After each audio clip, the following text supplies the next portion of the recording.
Good evening, everyone. I'd like to open the meeting of the Finance Committee. Sitting on behalf of the Finance Committee will be myself as chair, Councilor Gould, Councilor Manning Martin, Councilor McGinn, and Councilor Rossignol. All other councilors are welcome to join in. First item on the agenda is an increase in cost of living adjustment, COLA, based to $13,000 for retirees as permitted by Section 19 of Chapter 188 of the Acts of 2010. Mr. Gingrich.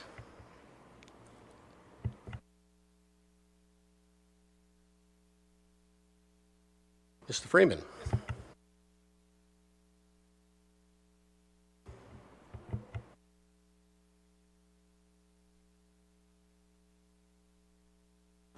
Okay.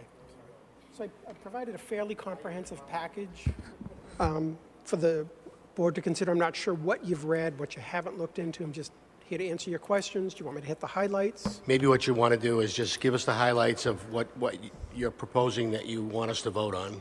Okay, so the retirement board passed several months ago an increase in the base and cost of living from the current base of $12,000 per year to $13,000 a year. So as you mentioned, the Acts of 2010 allowed for the increase in increments of 1,000. Currently, I think 74 of the 104 retirement boards have exceeded the minimum of 12,000, the maximum currently being at 18,000. And the retirement board is asking, again, to increase it to 13,000, which equates to $2.50 a month per each eligible retiree or surviving benefit. To my fellow councilors on the committee, any questions? Councilor Manning Martin. Thank you, Mr. Chairman. So it's $2.50 a month increase per person or survivor. Correct. Dating back to what was the minimum of 2010. So this increase that you're requesting is only $2.50 more than the minimum since the act was enacted. Is that correct? Since we were allowed in 2010 to increase it. Massachusetts set that rate at $12,000 across the board, and in 2010 they said retirement boards or city councils can increase that in increments of 1,000. Okay, so apparently since we're at $12,000. Yes. And we haven't increased it since 2010. Correct. So all these other cities and towns I'm seeing have increased it over the years. And those increases were set by the Commonwealth, not the retirement. This is the first time the retirement board is actually asking for an increase. Yes, but the retirement boards, I'm assuming, of other cities and towns have approached their city council for a fair increase over the years? Since 2010 they have. Since 2010, right. Yes. And because you have put together a very comprehensive analysis here, I appreciate that. And what it's pointing out to me is that other cities and towns have throughout the years approached their councils and have increased it fairly. So I'm seeing that, geez, how many towns did you have here? How many boards? 104. 104, and there's probably... 74 have already, 74 of the 104 are above right, the 12,000. And I see you have, I don't know, what is that about, only about 30 is still at 12,000. At the minimum, yes. At 2010. So what I would suggest, Mr. Chairman, is I can see that other cities and towns as recently as 2019, 2018, 2016 are at 14,000 or above. Some are as high as 18.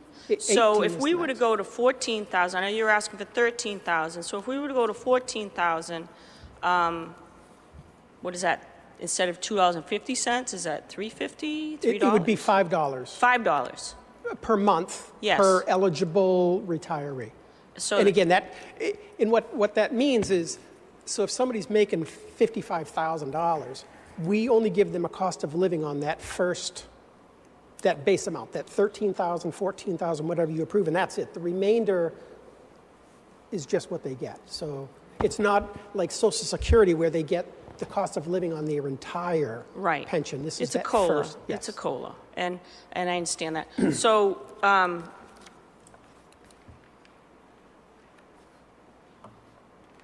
yeah, so, you know, that increase of $20,000. we've given salary increases to people across the board in the city for the past several years, and I think the retirement board has been more than patient than coming forward asking for a minimum increase. So I would offer that we increase it from your request of 13,000 to 14,000. So moved. You've heard the motion by Councilor Manning Martin. Discussion. Councilor Gould. Thank you. Thank you, Mr. Chairman. I am in agreement with Councilor Manning Martin. Mr. Chairman, you'd know better than I. Do we have the authority to raise it to a number such as 14? I'm not sure if it requires a vote of the retirement board to agree to that, or is it?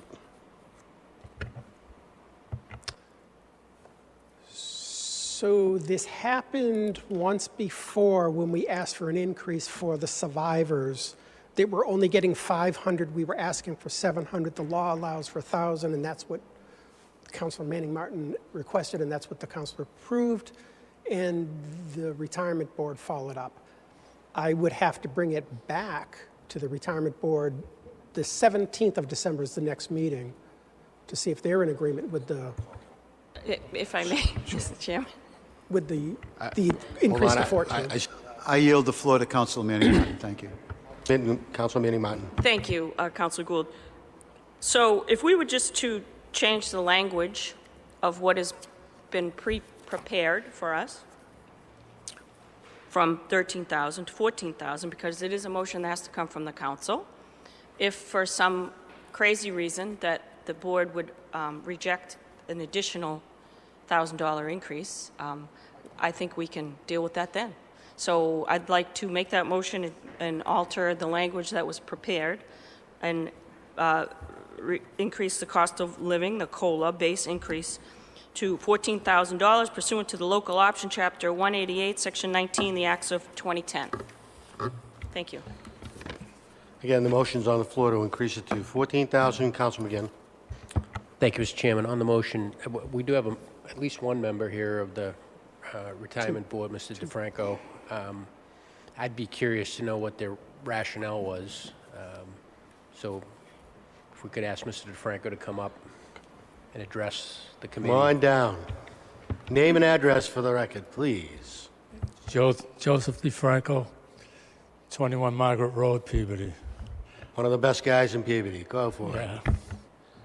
Well, I'm on the retirement board, and you know this has been going on for quite a long time. You know, there's some people that are still making. Some of the people that are still alive are still making like $8,000 a year. You know, so they don't get, when they get a COLA, they get a COLA on, they get the 3% on 8,000. They don't get it on 12,000. You know, it's anybody that's above 12,000, they only get it on 12,000. So there's still a lot of people that aren't really getting that much money. And with today's, even groceries, a $5 increase on the 3%, you know, we usually give them 3% is all that we can give. So that comes out to $360 a year, which tax is taken out of that. So now if they get another $5, it's another it comes out to $60 more a year. So it come out to what, $420? And you know, it's not much today, and I think going to 14 would help. I mean, they're only going to get $2.50 more a month. I mean, you can't even buy bread today for $2.50. So if you people want to increase it to 4, I'd appreciate that, really. Would you appreciate 15? Because after you just spoke, and I'm glad that Councilor McGinn asked you to come up and speak, we're clearly not. Well, you know, Because Councilor Gould just came up and whispered in my ear, is 14 even enough? We haven't raised this since 2010. So It adds up. I mean, for the unfunded liability, when that goes into the system, it adds up to that, you know. I mean, that's the cost that would be, you know, goes into that. But, you know, there's, like I say, out of, I think there's only 12 cities and towns that are still at 12. I mean, I know about 60 of them that are above 14. There's some that are up to 18, but those are the ones that are in the, like, you know, they're in charge of like 16 different cities and towns. Councilor Rossignol. Thank you, Mr. Chairman. I am absolutely in favor of increasing the COLA. The question I have is, with that increase, how much will that change the unfunded liability? What would be the delta if we went to Councilor Manning Martin's point of increasing it to $14,000? What would that dollar amount look like?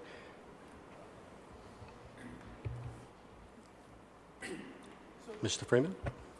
So we're going to do the next actuarial study in January.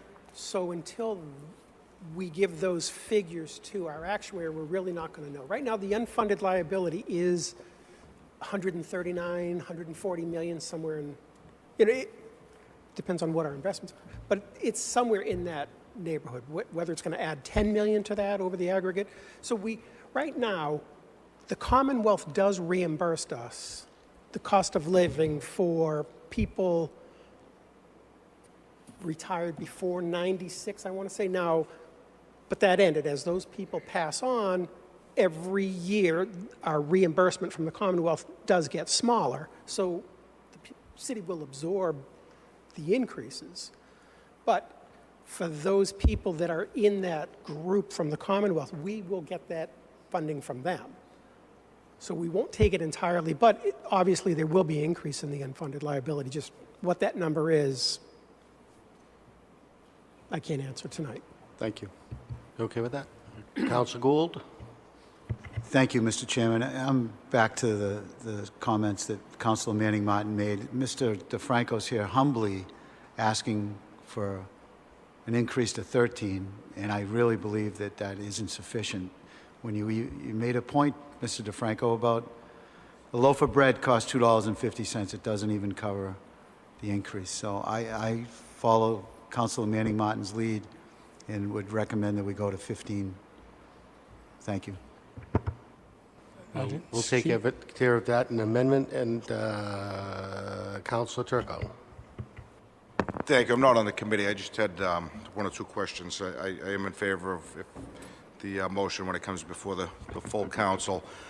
With that, I'm curious as to what is the mandate from the state as to when we should be fully funded? Is it 2030 now at this point that they said that the system should be fully funded? I believe it's 36 or 38. 2038. So each year we contribute an additional amount through the budget to get to that number. So in next year's city budget, there'll be an increase in what we need to contribute from the city end to try to make up for the difference. If we don't have what that actual number is, you know, if we went to the 15,000, do we know how much additional in the city budget it would be? We don't. Mr. Gingrich, would you happen to know that information offhand per 1,000 that we increase it, how much we would have to contribute? Mr. Gingrich. Go ahead. But we know what it's scheduled to be for next year, and until we have the actuarial and we adopt a new funding schedule, we go off of, and it's going to be item E on today's agenda, and it increases approximately $400,000 for next year, and I don't know how much more it's going to change after that, based on the new actuarial. I don't quite remember the number we contributed. Was it 600,000 that we put in this year, or how much did we put in? No, it's still like 11 million. No, 11 million, but there was the increase to make up for the shortfall. and I thought it was somewhere around 600,000. Am I wrong? Yeah, the delta from the prior year was around 600. Okay, and then it would be another 400,000 on top of that for the upcoming year. That's what's scheduled. Not taking into consideration the COLA raise. That's correct. Okay, thank you, that's all. See, Council McGinn. Thank you, Mr. Chairman. So, again, on the motion, just a quick count on here. You know, the average of those 70 communities is 14,432. Everybody can see that in the handout. Just going through 20 of the 70 communities are at 15,000 or more. So the majority are below the 15. I definitely support the initial motion by Councilor Manning Martin to go from 13 to 14, but going beyond that, I'd like to see I'd like to understand what the impact is here on the long term. So, in terms of budget impact and unfunded pension liability going forward, so that would be my suggestion. Would be to go with what Councilor Manning Martin had originally suggested in her motion, and then ask that the retirement board come back next year with additional information on this. Thank you, Mr. Chairman. Well, how about we do this? Council Gould can amend Councilor Manning Martin's motion and bring it to 15. If that fails, then you can vote 14. Is that okay with you, Councilor Manning Martin? Would you like to make the amendment, Councilor Gould, or do you want me to Please. just change it? You want to amend it? I actually, if you'd like to change it, I'd rather you change it. Okay. I will change that number to 15 with the just added comment that I think we're in this situation because the retirement board was bashful and didn't want to come up and ask us for too many years. So I think to baby step forward when we really should be taking 2 steps forward is not the fair thing to do. So I appreciate your support, Councilor Gould, and I will amend it to $15,000. But I will also stress Councilor McGinn's point that to come forward to us sooner rather than later in the future, so that it won't seem like a big enough jump. But you all are on fixed incomes, and a COLA increase is well timed and well deserved here this evening. Thank you. So the motion is to increase the COLA base from 12,000 to 15,000, and we'll insert the proper language at the regular meeting. Any further discussion? Being none, roll call. Councilors McGinn,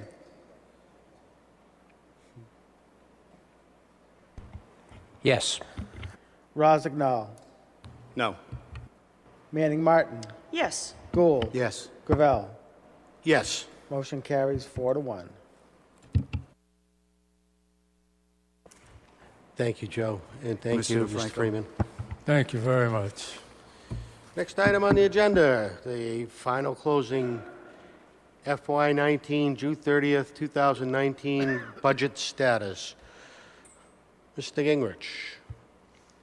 Thank you. I put together 2 status of appropriation, one for June 30th, and the other one was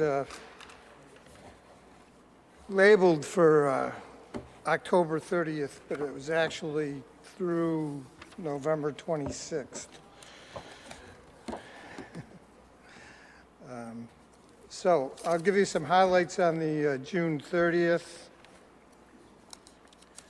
If you go to the last page, you'll see that at the end of the day, on the lower right side, there's $904,000. That's how much money was returned to the general fund at the end of June 30th. budget. Now, bear in mind, we appropriated through supplementals over $2 million to add to the budget, and we ended up only using approximately half of that. And then the other night, we reduced the current year's tax rate by $1 million. So essentially, we took that $1 million of savings and returned it back to the taxpayers in the next fiscal year.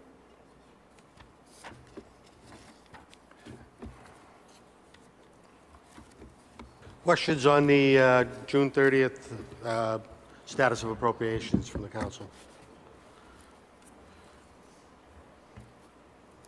Being none, I would just say that it's for this reason that future council should, on a regular basis, look at the status of appropriations at least monthly, as soon as the month is closed. You know, so if you were doing October, you'd look at the first meeting in November to reflect on October, so that you can get a sense for how much it's going one way or the other, because that impacts votes that you'll take. You know, without the knowledge, you're taking votes, transferring funds, or bringing from the unrestricted reserves or from the reserves into the regular budget. And you know, as is the case here, we moved money in, now we're moving it back out. But it's a much better way to do things if you look at this and you can then determine, do I really need to move money in, or do I send the finance director back to pull the funds from the various accounts based on what he knows in terms of what's been spent, what's not going to be spent. So 904,000 technically came out of the reserve, went back into the reserve, and is currently being used to offset the tax increase. And having that information makes somewhat of the discussion the other night far more palatable, because you're basically preserving cash from one budget and using it into the next to keep the tax rate low. Thank you, Mr. Gingrich. So how are we looking now? Item Okay, C. the current status of appropriations. This is about the time of year when I can get to looking at kind of trends that are starting to happen. We're almost halfway through the year. And there's a couple of areas I want to point out. If you look at the police regular overtime, it's at 72%. Something that I'm going to have to go through that whole police account and look at where it's trending in other line items to see if we can take some from the other line items to offset the 72%. If you look further down on the police budget, you'll see that their medicals... What page? These aren't numbered, so I'm trying to follow you. Yeah, I'm out of sorry. time here.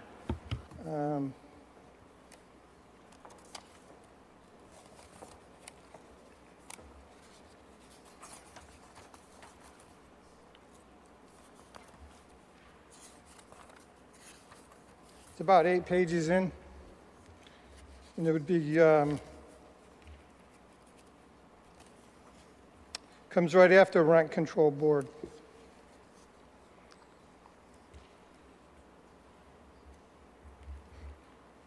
So they're in by department order, 810, 1850, and after 1850 is 2100, which is the police department.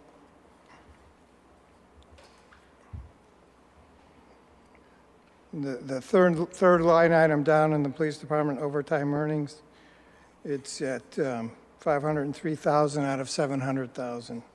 That's 72% used. Some of the other line items may have some availability in them. That's something that has to be looked at further.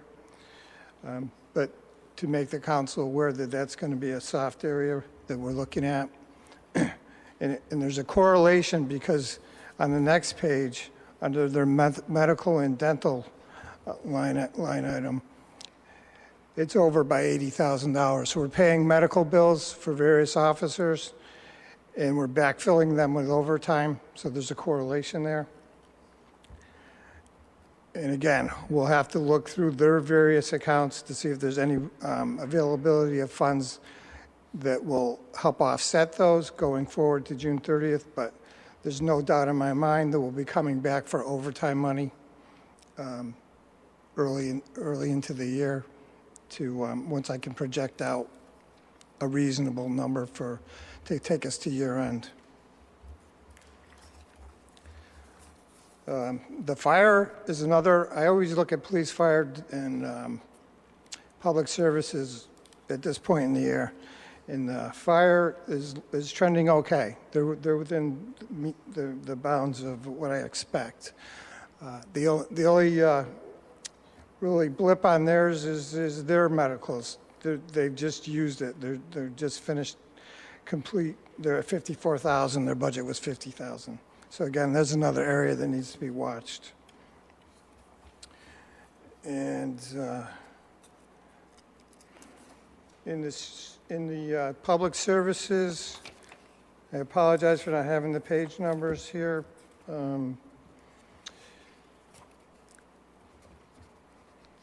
Their streetlight account was showing a $36,000 deficit, but that's because they encumbered all of the money, put it all in a PO, but there was a payment made that didn't reduce the PO.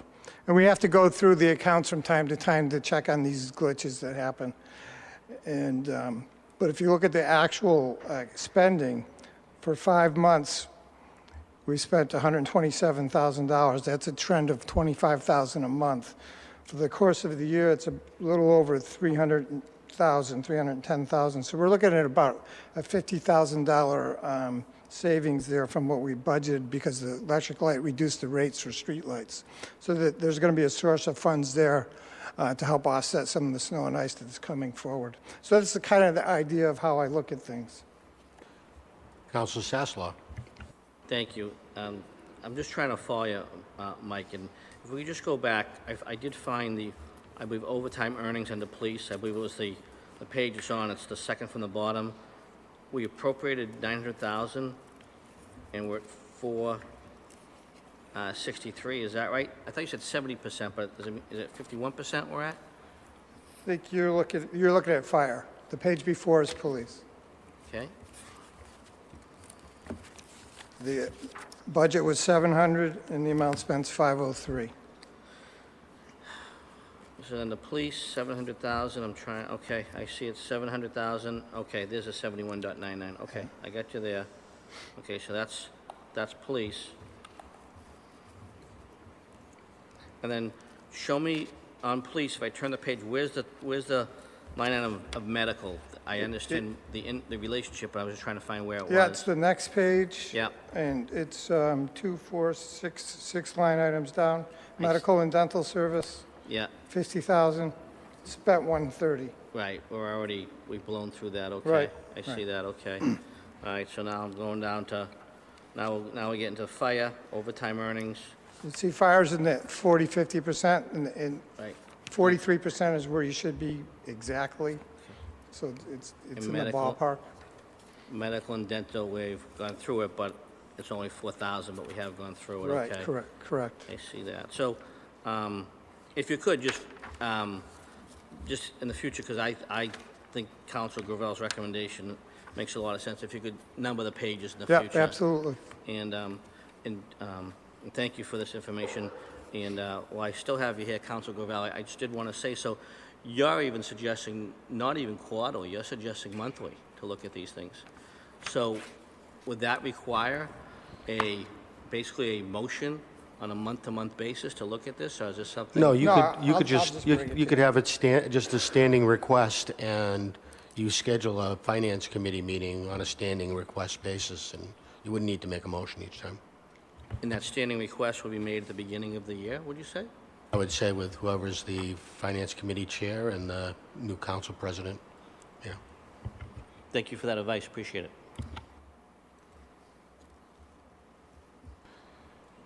Yeah, I mean, literally every month that's passing, you have about 8.3% of the budget scheduled to be used. So if you're staying within bounds, 2% up, 2% down, you're going to be okay.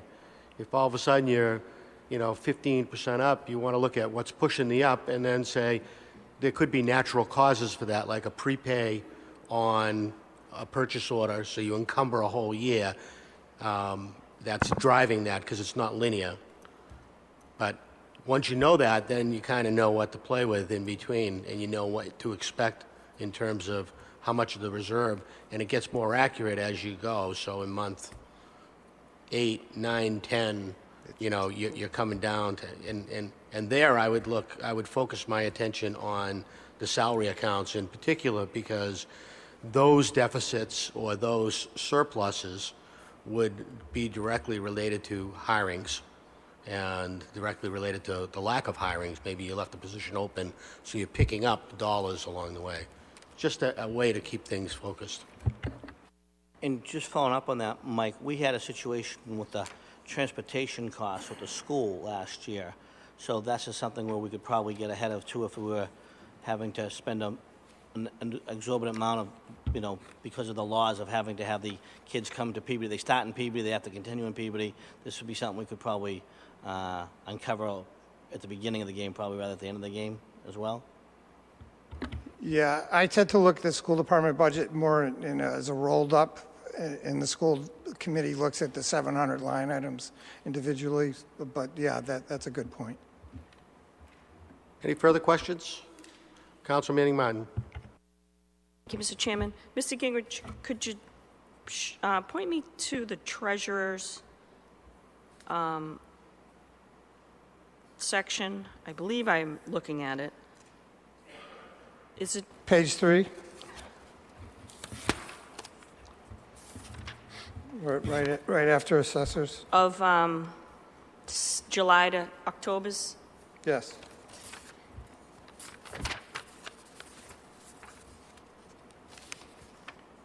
Okay. So has that position been filled? Where is salaries, right? Yeah, 219, right? right. So we have a balance. That position's not filled yet. Is that correct? That's correct. We'll be coming to the council at the beginning of the year for an appointment. Okay. So the account balance there is still 170,000? Well, we've had a few payrolls since then, but yeah. It's true. Okay, that makes more sense. Okay, with one position open. Right, okay. And could you direct me to the legal section, please? Next page.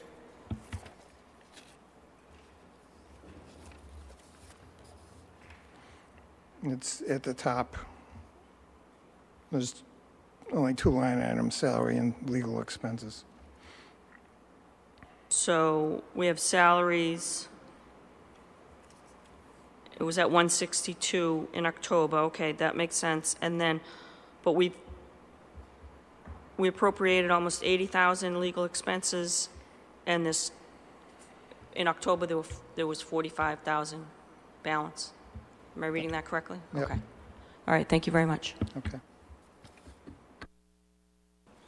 Any further questions?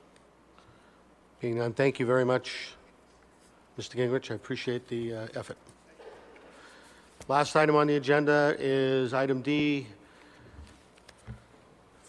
John Parsons, Esquire, Executive Director of PRAC. Mr. Gingrich.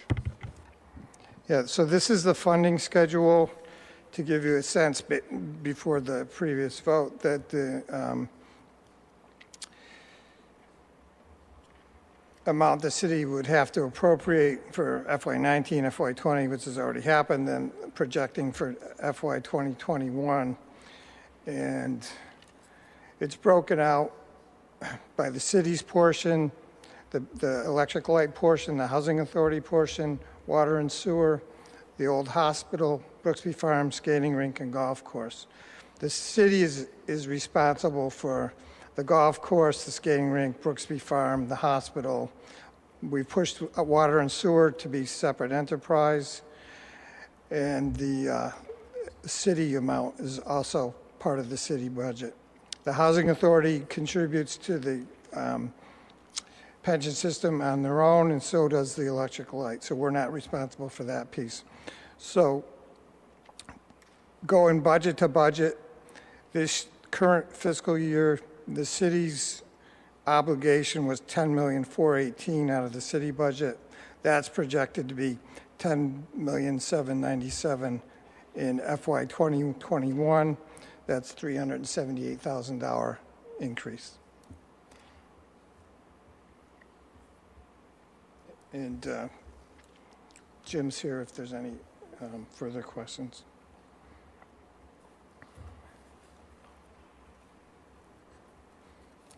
This is point of information, correct? Yeah. Any questions?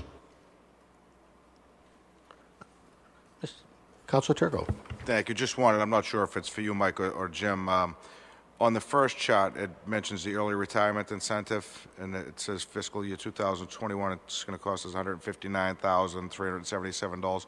Which early retirement incentive was that? Not the more recent one where I think the mayor offered some sort of incentive to the school department. I'm sorry, I believe that's in excess of 10 years ago. I'm not sure when, before I was here, but that's the cost of that early retirement incentive. Okay, it's good to know that when we do things like that, and it's nice to move bodies and open up positions, but there is a long-term effect. There is a long-term effect. Fiscal year 2025, almost $200,000, just so that we're all aware of it. Thank you. Any further questions? Seeing none, I'll entertain a motion to adjourn.